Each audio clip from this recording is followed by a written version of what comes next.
Itulah sifat rohani, kerana rohani asalnya daripada Allah, dari sisi Allah, dan dia akan balik kepada Allah. Maka dengan sebab itulah kerinduannya itu kepada Allah Subhanahu wa taala. Itulah sifat kerohanian kita.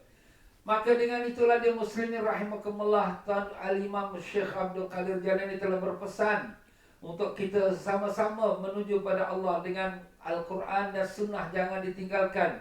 Dan demikian juga kita banyakkan selawat pada Nabi kita Rasulullah sallallahu alaihi wasallam.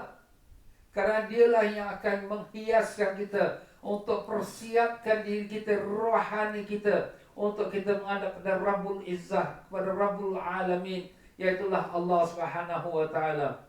Itulah dia tuan-tuan dan puan-puan, hikmahnya kita banyakkan selawat pada Nabi sallallahu alaihi wasallam, akan dipermudahkan, dibukakan pintu makrifat kepada kita untuk kita mengenal kepada Allah dengan sebenar-benar pengenalan. Ya, pada malam ini pula kita masuk dalam tajuk yang baru, tajuk yang berbunyi Tauhid itu adalah ibadat. Marilah sama-sama kita memberikan hadiahkan suratul Fatihah kepada Sri Syekh Abdul Qadir Jalani. Semoga Allah tinggikan darjatnya dan juga melimpahkan rahmat pada rohnya dan melimpahkan barakah ilmu kepada kita. Dan demikian juga kepada tuan penterjemah kitab ini, iaitu Habib Sayyid Ahmad Semit. Semoga Allah Ta'ala tinggikan darjatnya dan melimpahkan barakah pada rohnya. Dan semoga diberkatkan ilmunya kepada kita, kepada kedua-dua guru kita. Itu kita hadiahkan suratul Fatihah. Alhamdulillah Rabbil Alamin Ar-Rahmanir Rahim. Iyyaka na'budu wa iyyaka nasta'in.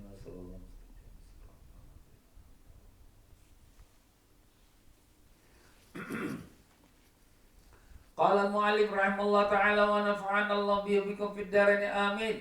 Tauhid itu adalah ibadat. Tauhid itu ibadat. Apa arti tauhid? Mengesakan Allah Ta'ala. Jadi kalau ibadat kita itu tak ada pengesaan kepada Allah, tidak ada tauhid pada Allah, ibadat kita apa jadi? Sia-sia. Jadi pucuk kita punya, atau kita katakan sumber, atau kita katakan asas, fondasinya ibadat kita itu diterima Allah atau tidak, ialah tauhid kita kepada Allah. Itu pentingnya tauhid. Sebab tu Nabi sallallahu alaihi wasallam mengatakan awwaluddin ma'rifatullah. Perkara pertama dalam agama ni ialah mengenal Allah. Sebab tu Nabi sallallahu alaihi wasallam sebelum perintahkan pada umat yang beriman itu untuk berpuasa, untuk salat, untuk meninggalkan yang haram, pertama sekali Nabi berdakwah kepada mereka ialah beriman kepada Allah SWT. Beriman kepada Allah SWT. Itulah yang Nabi dakwah kepada mereka. Selepas dah 11 tahun berdakwah, barulah perintah salat pun tiba. Lepas berhijrah ke Madinah, barulah perintah puasa pun tiba. Nampak? Jadi pertama sekali asaskan dia, tanamkan dia tauhid. Tauhid itu apa? Mengesakan Allah, tiada Tuhan melainkan Allah. Bukan sekadar lidah saja, tapi dengan penuh hati jiwa rohani kita. Ingatlah bahawa tauhid itu ialah ibadat, bahkan sebesar-besar ibadat. Sebab tu Nabi kita SAW pernah ditanya, apakah dia afdalul a'mal? Apakah dia amalan yang paling afdal sekali ya Rasulullah? Nabi SAW menjawab, amalan yang paling afdal sekali ialah beriman kepada Allah. Apa pula Nabi kata beriman? Kita tanya pasal amal. Inilah dia tuan-tuan. Jadi kalau sekiranya iman tu tak ada, atau iman tu goyang, atau iman tu bercampur-campur, ibadat kita sebanyak mana pun tak diterima oleh Allah Ta'ala. Itu dia rahsia dia. Sebab tu Nabi jawabkan al-imanu billah. Dan syirik dengan manusia itu ialah adat. Syirik dengan manusia itu apa? Kita berkongsi dengan manusia, berkongsi ibadat kita, amalan kita. Ustaz, macam mana berkongsi? Kau ni buat ni kerana Allah ke kerana siapa? Kerana Allah. Alah, tapi dalam hati tu ada juga teringat kerana dia tu tengok aku tu. Orang tengok aku tu, alamak nanti aku buat macam ni kelang kabut, nanti orang kata aku ni Pak Haji, balik haji tapi sembahyang kelang kabut. Nampak? Dah sembahyang kita pelan-pelan, khusyuk. Tapi bukan sepenuhnya kerana Allah, kerana ada orang yang melihatnya. Jadi amalan kita hari ini banyak bercampur-campur. Ini perkara ini sudah menjadi kebiasaan dan jadi adat dah. Semua kita, Allah maaflah. Bila salah Allah Akbar, bukan kita ingat pada Allah. Bercampur-campur kita ingat dunia, ingat rumah, ingat kerja macam-macam. Ini kelemahan kita.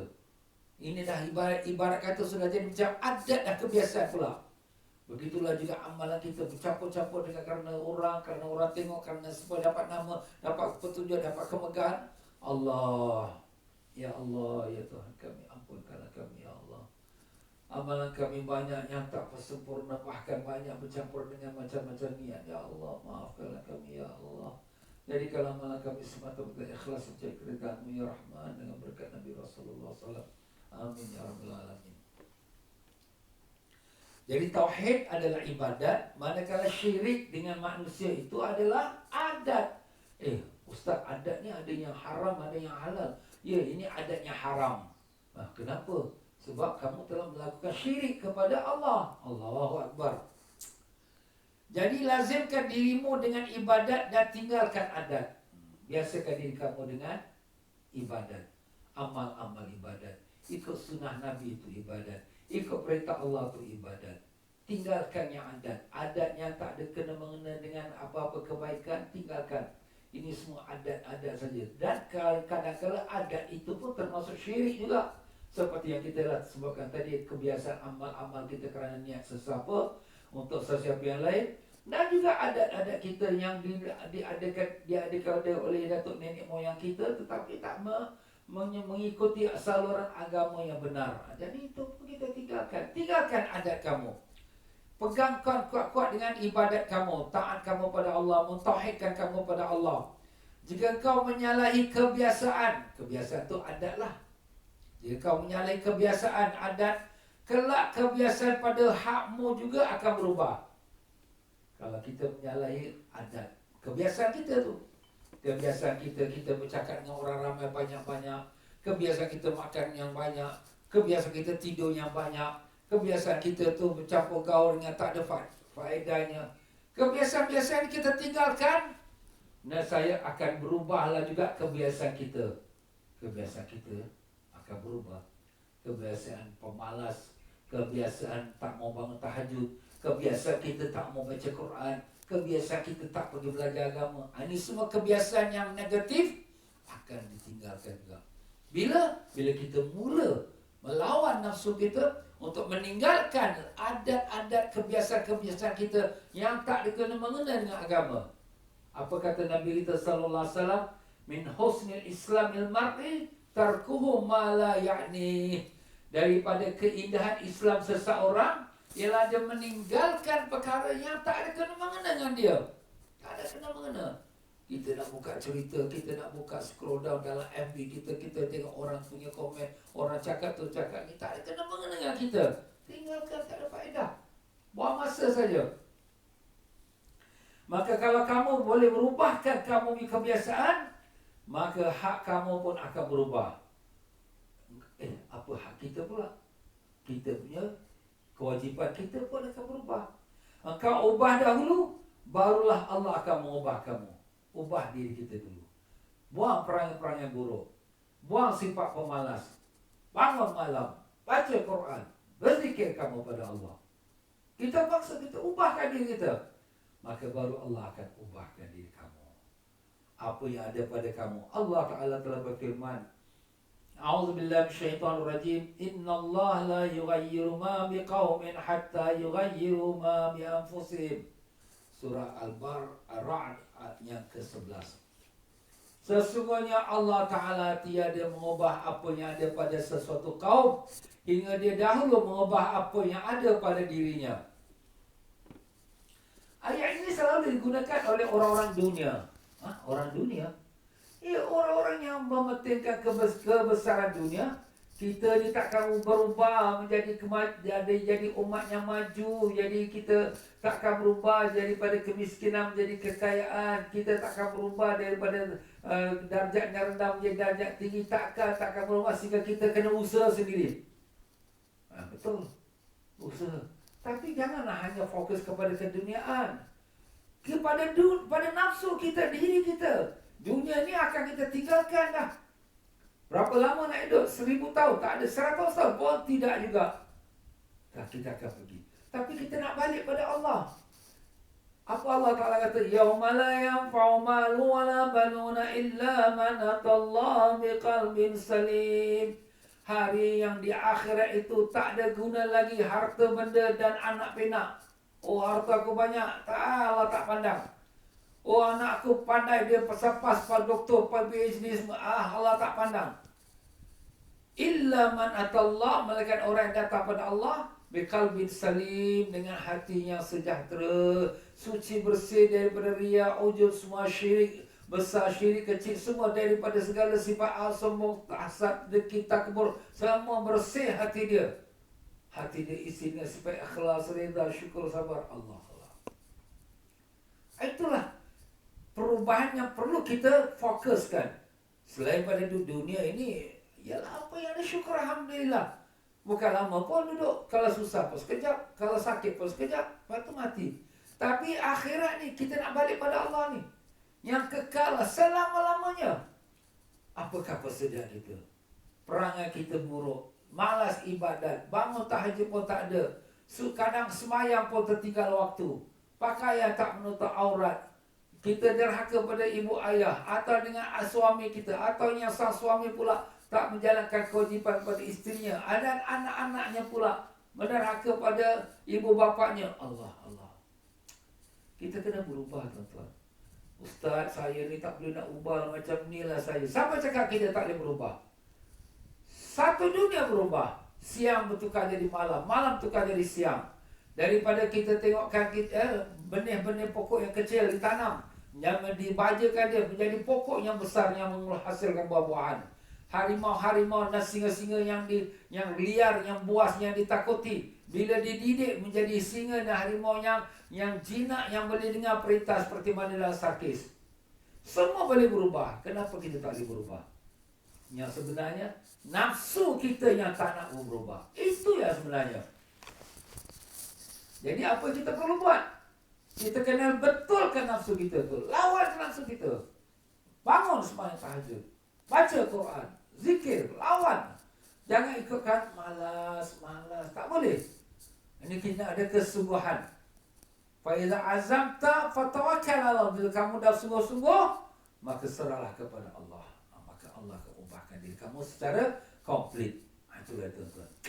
Syekh Abdul Jalan ini, dia punya pandangan dia luas. Kita pandangan ke arah dunia, dia pandangan kepada alam semestanya dan pada menuju kepada Allah Subhanahu Wa Taala. Masya-Allah. Allahu Akbar. Itulah dia kita minta, ya Allah, bantulah kami untuk mengubah diri kami, ya Allah. Kami tak mau jadi diri kami hamba yang derhaka padamu, ya Allah. Kami nak jadi hamba yang taat padamu, tapi kami lemah, kami dhaif, ya Allah. Kami tak kuat, ya Allah. Kalau kau tak tolong kami, siapa lagi yang akan tolong kami, ya Rahman. Bantulah kami, ya Rahim. Dengan barakah syafaat Nabi Rasulullah SAW. Amin, ya Rabbal Alamin. Keluarkanlah jiwamu dan ingatan kepada manusia dari dalam hatimu. Keluarkanlah jiwamu. Jiwa di sini nafsumu lah, ya, kita boleh katakan nafsumu. Keluarkanlah nafsumu dan ingatan kepada manusia dari dalam hatimu. Kita jangan bersimpan hal manusia bercakap, hal manusia berkata. Sudah. Jangan kita sibuk dengan perkara-perkara yang tak akan mengenengan diri kita. Dan asakkan hati itu dengan pembentuknya. Asakkan, tanamkan, masukkan dalam-dalam hati kita dengan pembentuknya. Siapa pembentuk kita? Siapa yang menjadikan kita?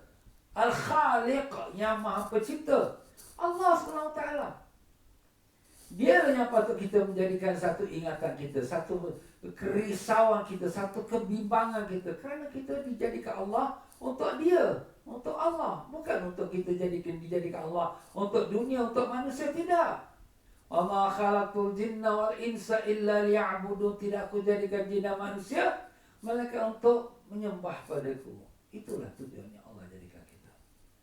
Supaya datang kepadamu pembentukannya, supaya apabila kita asak tu masukkan, gasakkan dalam-dalam hati kita tu dengan ingatan kepada Allah. Ingat pada Allah, dalam salat ingat pada Allah, di jalan-jalan kita ingat pada Allah, dalam masa kita memandu Allah, masa kita buat kerja Allah, apa-apa berlaku jatuh sikit Allah. Teringat Allah, Masya Allah. kita tu dah sampai ke tahap itu, Allah Ta'ala akan bukakan, membentuk diri kita. Daripada dulu perangai kita yang tak baik jadi baik, daripada dulu perangai kita yang baik akan jadi lebih baik lagi. Allahu Akbar. Semua ini tiada akan terhasil dengan puasa di siang hari atau bangun di malam hari, tetapi akan tercapai dengan kebersihan hati dan kesucian batin. Ini tak akan dapat dengan hanya sekadar puasa. Puasa memanglah kita tak makan tak minum, tetapi Nabi pun berkata, kami sa'imin laisa lahu min siyamin, kami sa'imin laisa lahu min siyamin illa al-jumu'ah. Sebab ramai orang puasa tapi tak dapat apa-apa melainkan lapar dengan dahaga saja. Dan berapa ramai orang kami qa'imin laisa lahu min qiyamin illa an-nasab wa ta'am. Berapa ramai orang yang bangun tahajud, bangun malam, tapi tak dapat apa-apa melainkan penat dan letih saja. Kenapa? Kerana dia tak ubah diri dia. Kenapa? Macam mana nak ubah? Perangai mulut tu bercakap tentang fitnah orang, tengah cerita hal orang. Puasa dia rosak.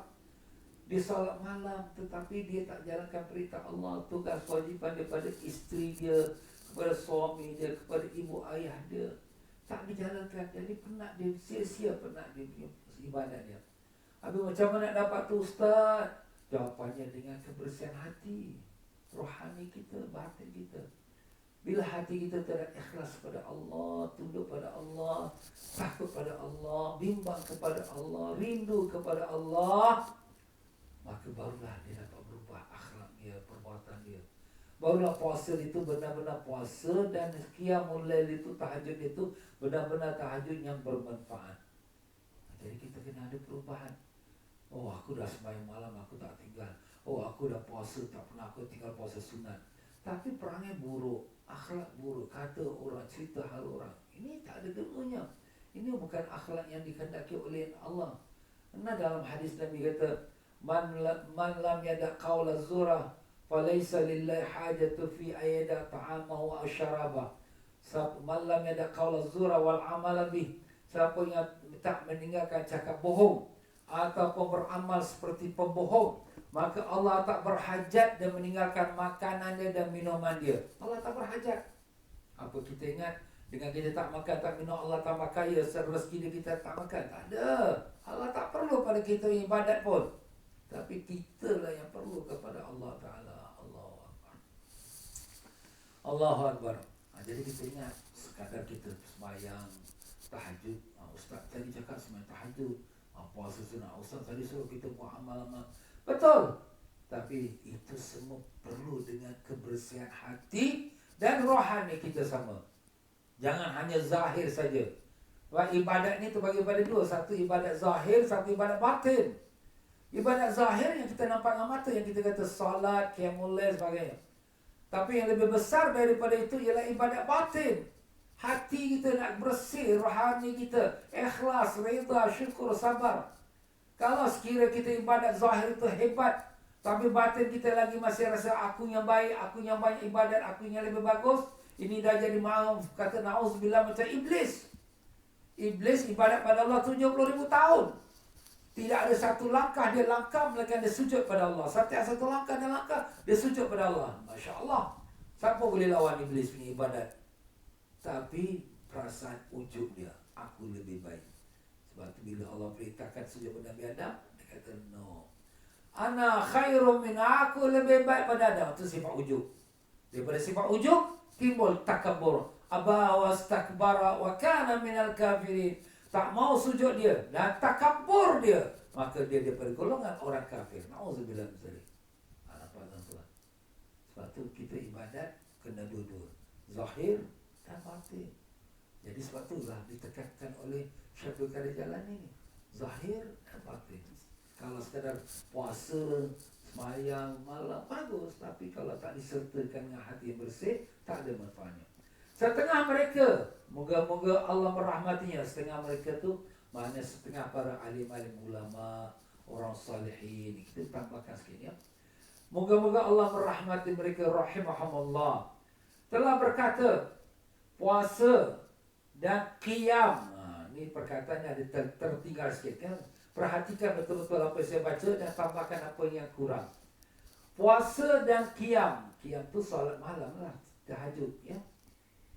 Puasa dan qiyam tu umpama cuka dan sayuran di tempat hidangan. Ini nak beri gambaran lah. Puasa dan qiyam tu seperti cuka sayuran.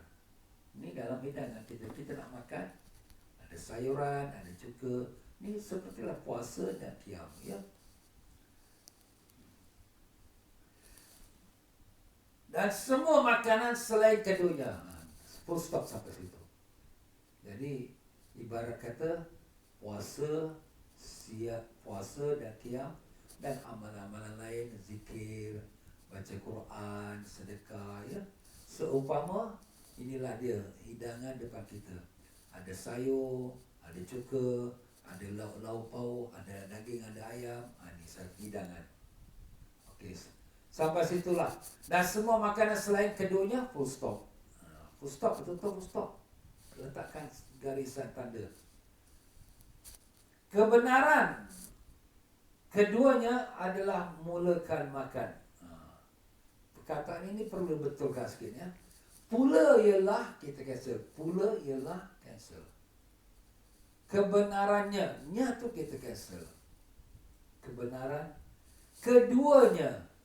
Kedua itu iaitu puasa dan qiyam, iaitu cuka dan sayur. Kebenaran keduanya ialah mulakan makan. Ialah kita makan dulu. Kita nak tahu kebenaran puasa dan qiyam, kita test dia dulu. Begitu juga kita nak tahu kebenaran sayur dan cuka ni yang dalam hidangan kita ni, kita test dia. Test macam mana? Makan dia dulu. Jadi mulakan makan. Jadi betulkan perkataan saya ulang sekali lagi ya. Saya ulang daripada awal lah supaya semua terang. Setengah ulama-ulama, moga-moga Allah merahmatinya, telah berkata, memberikan contoh lah ni ya. Puasa dan qiyam, perkataan dan qiyam tu tambahkan ya. Puasa dan qiyam itu umpama cuka dan sayuran. Cuka dan sayuran. Di tempat hidangan dan semua makanan selain keduanya. Di tempat hidangan yang ada makanan yang lain juga. Ada kuih, ada roti, ada nasi, ada daging, ada ayam. Makanan hidangan. Cuka sayur ni seperti qiyamul lail dan puasa sunat. Okey. Pula ialah cancel kebenarannya. Nya tu kita cancel. Jadi tinggal kebenaran saja. Kebenaran keduanya. Betul, kebenaran betul ni sayur, betul ni cuka, betul ke? Adalah mulakan makanan. Mulakan. Kan tu tambah. Nya tu cancel. Mulakan makanan. Mulakan lah. Nak tahu betul ke sayur? Betul ke ni cuka? Mula lah. Kau makan lah. Habis sayur, kejap kat cuka, makan. Alamak, betul lah. Ni sayur fresh lah. Betul ni cuka, dia sedap, lazat. Mulakan makanan. Kemudian datanglah makanan-makanan yang lain. Jadi lepas tu datanglah makanan yang lain. Makan nasi, makan roti, makan daging, makan ayam. Lalu makan. Bermula tu kita cancel lagi. Lalu makanlah. Jadi selain daripada kita qiyam dan kita berpuasa, kita beramal juga yang lain. Lalu makan. Maknanya makan hidangan-hidangan yang dah ada tu, seperti zikir, kita membaca Quran, kita bersedekah, kita buatlah amalan yang lain pula ya. Kemudian membasuh tangan. Dah makan, basuh tangan. Jadi kalau betul orang tu beramal, puasa, qiyam, kemudian dia makan makanan yang lain daripada makanan amal ibadat seperti sedekah, seperti kita baca Quran, berzikir sebagainya. Lepas dah habis, sebab seolah dia tengah makan lah. Seolah dia tengah makan. Kemudian basuh tangan, dah habis makannya, basuh tangan. Basuh tangan, lalu datanglah pertemuan dengan Allah Ta'ala. Dah makan, dah basuh tangan, dah bersih, datanglah bertemu dengan Allah Ta'ala. Yang diikuti dengan pakaian. Dan apabila dia betul-betul dah bersih, hati dia bersih, amalan pun bersih, dah basuh tangan dah bersih, maknanya dah clean lah dia tu. Tak ada kotoran lagi, tak ada yang tinggal lagi. maka dia pun datang menghadap pada Allah. Bila datang menghadap pada Allah, Allah akan menganugerahkan dia. Dan tetamu Allah, kekasih Allah datang menghadap pada Allah, Allah anugerahkan dia. Apa dia? Yang diikuti dengan pakaian, Allah berikan pakaian. Memotong tanah, Allah bagi tempat ni, tanah kau punya. Dan pengetuaan, jadi ketua-ketua. Perwakilan, menjadi wakil Allah, menjadi wakil kepada manusia.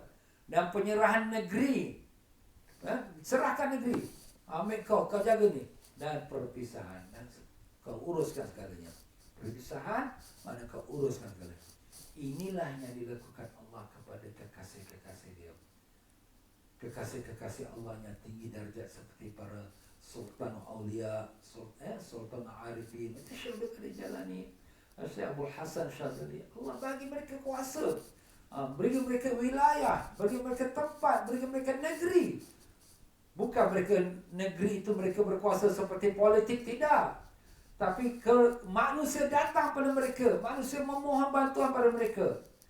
Dan begitulah dia dapat menyelamatkan negeri itu daripada huru-hara. Dia dapat menyelamatkan manusia daripada perselisihan. Inilah dia tugasnya para wali-wali Allah, kekasih-kekasih Allah.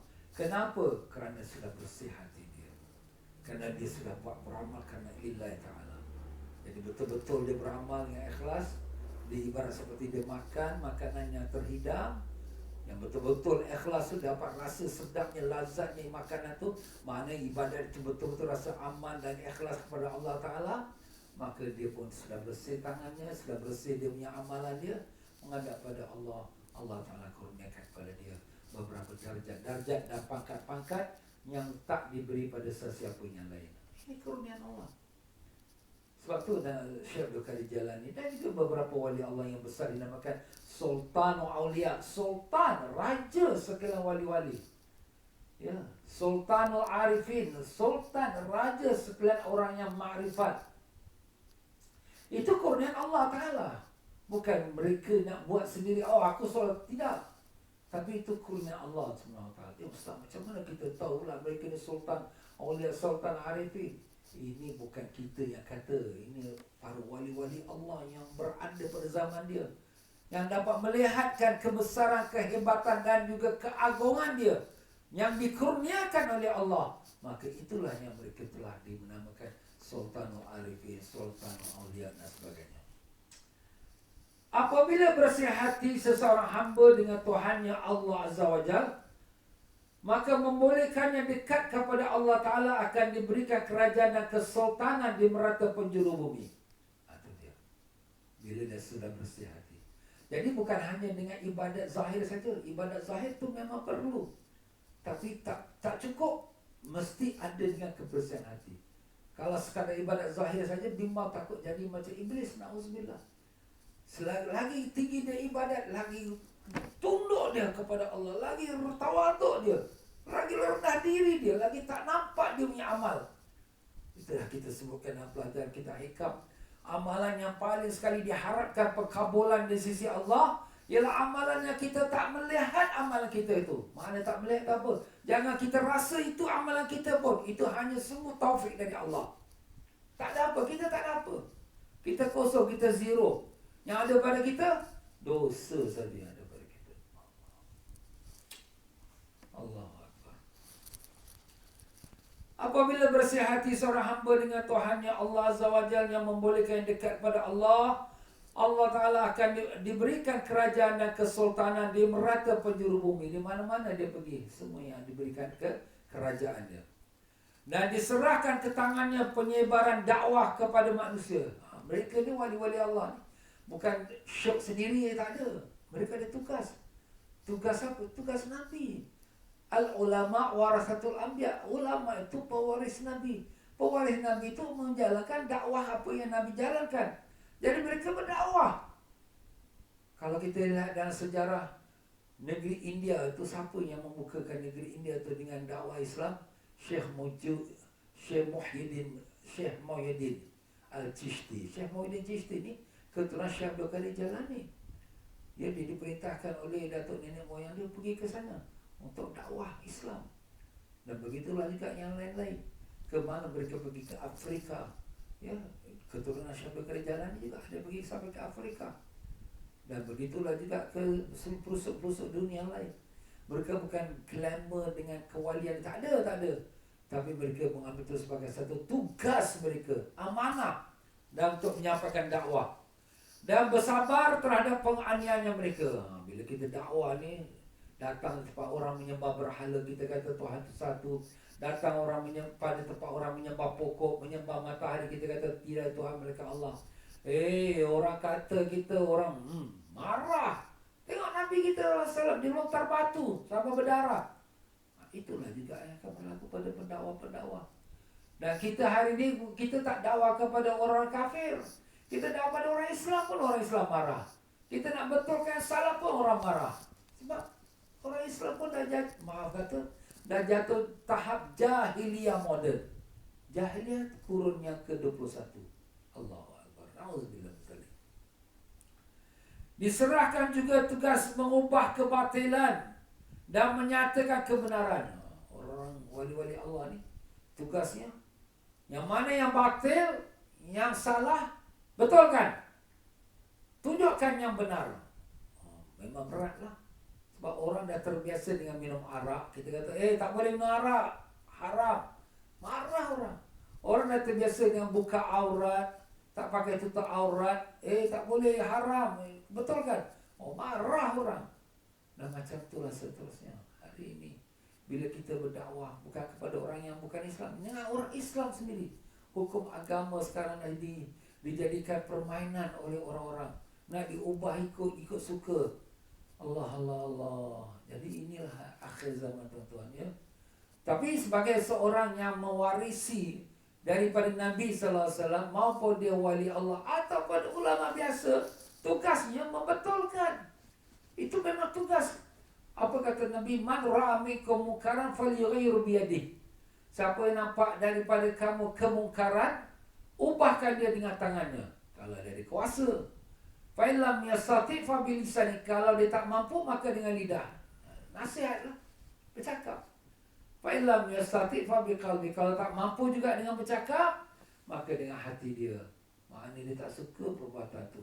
Wa dzalika adhaful iman, dan itulah selemah-lemah iman. Jadi kalau dalam hati pun tak ada engkar perkara dosa maksiat itu, hati kita tak ada rasa marah pun, maka walaysa wara'a dzalika khardal minal iman. Tak ada lagi lah walaupun selepas itu, walaupun sebutir biji daripada iman. Tak ada iman lah. Na'udzubillah min dzalik. Jadi kadang-kadang tugas ulama ni berat, tuan-tuan. Kita nampak senangnya ulama bercakap-bercakap, tapi selain pada bercakap, dia menanggung tanggungjawab. Tapi kalau ulama yang tak mau nak betulkan mana yang salah, tak apalah. Na'udzubillah, besok di hari akhirat dia akan dipersoalkan oleh Allah Ta'ala. Akan disoal. Sebab ini amanah. Maka setiap orang yang memegang amanah, dia akan ditanya. Kullukum ra'in, kullukum mas'ulun an ra'iyati. Setiap kamu adalah penjaga, setiap kamu akan ditanya dengan apa yang dia telah diamanahkan untuk menjaganya. Allahu Akbar. Dia akan mengurniakannya serta mengayakan. Jadi jangan kita bimbanglah dengan cemohan manusia. Manusia nak kata apa kata. Bukan manusia yang bagi kita rezeki. Bukan tauke, bukan bos, bukan majikan, bukan pemerintah, bukan wali kota, bukan siapa pun yang bagi kita rezeki. Yang bagi kita rezeki ialah Allah Ta'ala. Kita jalan tugas kita, Allah jalankan tugas dia. Apa tugas Allah? Allah akan kayakan kita. Dan dia akan mengurniakannya serta mengayakannya. Allah kayakan kita. Kaya itu bukan mesti jadi millionaire. Kayakan kita, kita senang dalam perjalanan hidup kita. Karena apabila dia memberi, dia akan mengayakan dengan memenuhkan dadanya dengan hikmah. Allah kayakan kita dengan hikmah, dengan kebijaksanaan, dengan kepandaian, dengan kita katakan teratur kita perjalanan kita, dan kebijaksanaan. Allah Ta'ala telah menjadikan, ini kita perlu perhatikan sikit. Allah Ta'ala telah menjadikan dari celahan bumi. Kita tambahkan sikit tulisan. Dari celahan bumi, daripada celahan bumi, Allah jadikan hati-hati hamba-hambanya. Hati-hati hamba-hambanya. Hati-hati hambanya lah. Tak payah hamba-hambanya, ya. Jadi yang pluralnya hati-hati. Yang saya tak sebut tu kita cancel lah. Saya ulangi sekali lagi. Allah Ta'ala telah menjadikan dari celahan bumi hati-hati hambanya ataupun hati hamba-hambanya yang salihin dan yang arif bagaikan sungai. Ya, mana saya tak baca tu kan salah. Allah Ta'ala telah menjadikan dari celahan bumi. Celahan bumi itu kita tambah hati hamba-hambanya yang salihin. Jadi dari percelahan bumi ini hati hamba yang salihin dan yang arif billah, yang ma'rifat pada Allah, bagaikan sungai-sungai. Seperti sungai-sungai. Jadi celah-celah bumi itu ada sungai-sungai. Ini ibarat ni sebagai contoh. Sungai-sungai kebijaksanaan. Sungai-sungai kebijaksanaan yang tumbuh dari lembah ilmunya, ilmu Allah. Jadi sungai-sungai ini itu siapa? Hati hamba-hamba yang saleh. Hati hamba-hamba wali-wali Allah ni ibarat kata seperti sungai yang mengalir daripada arash Allah, daripada sisi ilmu Allah dan daripada lauhnya Allah. Masya Allah. Maksud di sini ilmu laduni. Jadi hati hamba-hambanya makrifat, hati hambanya yang dekat pada Allah, yang sudah bersih, Allah jadikan dia seperti sungai yang mengalir ilmu-ilmu bijaksana yang datangnya daripada sisi Allah direct. Mana sisi Allah datang ilmu itu kepada manusia untuk sungai ini membasahkan bumi yang lain daripada kekeringan, iaitu manusia yang beriman yang makrifat akan menghamburkan akan ilmu-ilmu pengetahuan kepada manusia yang jahil, yang jauh pada agama. Seperti Syekh Abdul Qadir Jailani. Tengok Syekh Abdul Qadir Jailani bila dia cakap. Ini bukan dicakap fikir-fikir ni. Ini cakap terus datang. Seperti sungai yang mengalir daripada sisi Allah datang kepada hatinya. Untuk beritahu pada kita, hati kita yang dah kering, tanah kita yang dah kering, lembah kita yang dah kering itu disuburkan, diberikan air untuk kita hidup hati kita, untuk kita pun mengenal Allah SWT. Allah baru.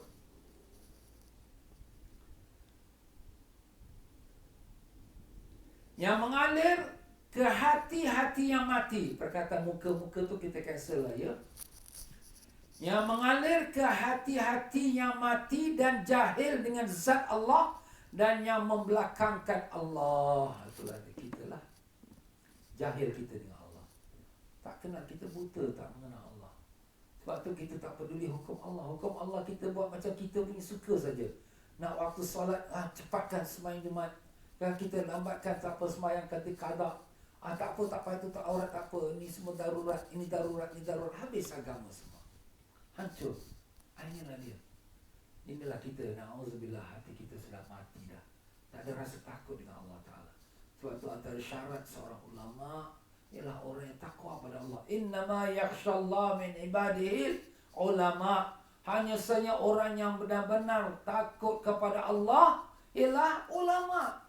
Jadi kalau ulama tak takut pada Allah, hukum agama Allah tu macam tak ada apa benda. Na'udzubillah min zalik. Itu bukan ulama, tapi itu ulah dalam semak. Na'udzubillah min zalik. Ya Allah, ya Tuhan kami, ampunkanlah kami, ya Allah. Maafkanlah kami kerana kami tak mengenal Kau dengan sebenar-benar pengenalan. Kami tahu hati kami sudah mati, ya Allah. Kami tahu hati kami kering, ya Allah. Hati kami sangat memerlukan daripada siraman ilahi, ya Allah. Daripada siraman nur ma'rifatmu. Berikanlah kami guru yang dapat pimpin kami untuk mengenal padamu, ya Allah. Berikanlah kami guru yang dapat memimpin hati kami, rohani kami kepadamu, ya Rahman. Tolonglah kami, bantulah kami, ya Rahim. Kami penuh dengan dosa, ya Allah. Tak ada siapa nak pimpin kami melainkan Engkau yang boleh pimpin kami. Bantulah kami, ya Arhamar Rahimin. Jauhkanlah kami daripada fitnah di akhir zaman ini, ya Allah. Terimalah doa kami, kabulkanlah permohonan kami. Rabbana atina fid dunya hasanah wa fil akhirati hasanah wa qina adzabannar. Wa sallallahu ala sayyidina Muhammad wa ala alihi wasallam. Alhamdulillah rabbil alamin. Allahu a'lam. Kita berhenti sampai situ saja tuan-tuan ya. Ya tuan-tuan dan puan-puan rahimakumullah. Pengajian kita malam ini dibawakan oleh Masjid Kasim, Changi, Singapura. Tuan-tuan dan puan-puan rahimakumullah, berdermalah kepada pihak masjid seperti mana nombor akaun yang ada di depan kita. Mudah-mudahan itu menjadi satu amal bakti kita di sisi agama Allah. Mohon maaf banyak dalam penyampaian saya ini tersilap kata, terkasar, bahasa, tersinggung perasaan. Mana yang benar dari Allah, yang salah silap kepada kelemahan saya, kebodohan saya dan kebebalan saya. Maaf banyak. Marilah sama kita akhiri kita baca istighfar, mohon ampun daripada Allah Ta'ala dan tasbih kafarah. Astaghfirullahaladzim, astaghfirullahaladzim, astaghfirullahaladzim. Subhanakallahumma bihamdika asyhadu an la ilaha illa anta astaghfiruka wa atubu ilaik. Wassalamualaikum warahmatullahi wabarakatuh. Jangan lupa tuan-tuan, hari Ahad malam Senin ini adalah malam nisfu Sya'ban. Isikanlah dengan amal ibadat dan doa-doa. Sekian saja, wabillahi taufiq wal hidayah. Wassalamualaikum warahmatullahi wabarakatuh.